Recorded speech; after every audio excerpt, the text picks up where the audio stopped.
आपको स्टोरी बताऊंगा राजपाल यादव की। राजपाल यादव जी हैं 1.5 करोड़ रुपीस जमा करके जेल ले गए उन्होंने भतीजी की शादी के लिए। वही चेक का ही मामला है। इन्होंने अता पता लापता फिल्म के लिए 5 करोड़ लोन पर लिए थे और वो पैसे चुका नहीं पाए, जो आज 9 करोड़ के आसपास के हो गई। अभी इसके आगे का पैसा यदि अगर वो जमा नहीं करते तो फिर जेल जाना पड़ेगा। दिल्ली हाईकोर्ट ने तो उनको जमानत दे दी। मेरा कहना है इतनी बड़ी हस्ती और होते हुए भी चेक के मामले में जेल जाना पड़ा, तो आप समझिए कि मतलब ऐसे 138 एनआईए एक्ट एक ऐसा एक्ट है जिसमें सजा भी है 6 मंथ की और साथ में पैसे तो आपको वैसे ही देने ही पड़ेंगे। तो विशेष तौर पे आप चेक किसी को ना दें, अगर देते हैं तो उसमें अमाउंट भरें, डेट डालें और एक ऐसी अमाउंट हो जो सही हो, रीजनेबल हो। ऐसा नहीं कि पैसे लेने के चक्कर में आप कोई कुछ भी अमाउंट डाल देते हैं या खाली चेक दे देते हैं, बिल्कुल भी ऐसा ना करें।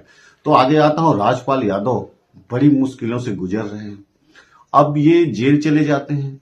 इनके पास जो संपत्ति है लगभग 70 से 80 लाख की संपत्ति है, पर उस संपत्ति को 70 से 80 करोड़ की है संपत्ति, सॉरी 70 इनके पास, राजपाल यादव के पास संपत्ति 70 से 80 करोड़ है, पर नॉन मूवेबल प्रॉपर्टी है, वो बेच नहीं सकते हैं।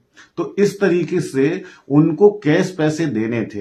काफी लोगों ने इनके में सोनी सूद और बहुत सारे एक्टर और निर्देशक ने इनकी मदद की। तो चलो ये एक बड़ी हस्ती थी, तो ये तो अपने उसमें कामयाब हो गए, पर आपको कौन इतना मदद करने वाला। तो ध्यान रखने वाली बात यह है कि आप 138 एनआईए एक्ट जो चेक का मामला है उस पर गौर करें और बिल्कुल भी ऐसा किसी को चेक ना दें। दोस्तों, अगर आपने किसी को चेक दे दिया है इसका मतलब ये मत समझिए कि वो पैसे आपको नहीं देना पड़ेगा। आप लेट कर सकते हो जरूर, पर आपको उसके पैसे देने पड़ेंगे।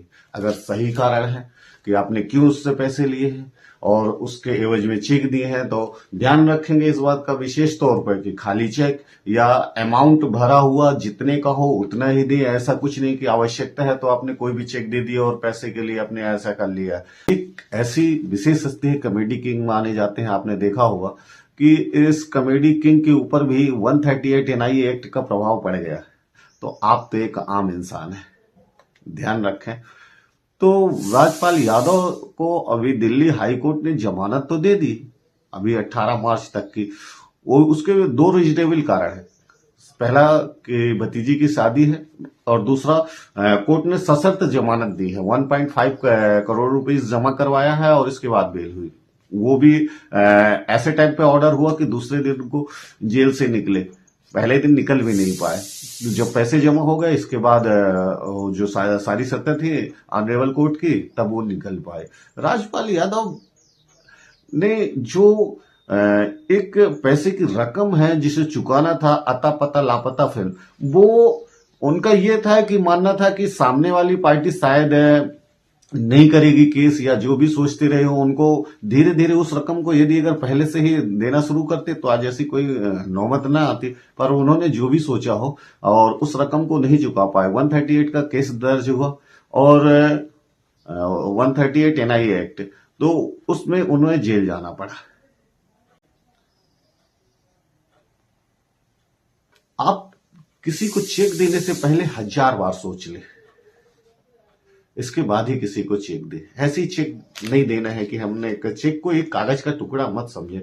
चेक एक बहुत ही इंपॉर्टेंट डॉक्यूमेंट है सामने वाले के लिए और आपके लिए भी। तो उस चेक का विशेष ध्यान रखें कि चेक का उपयोग कहाँ करना है, क्या आवश्यक है, नहीं है तो नहीं करें।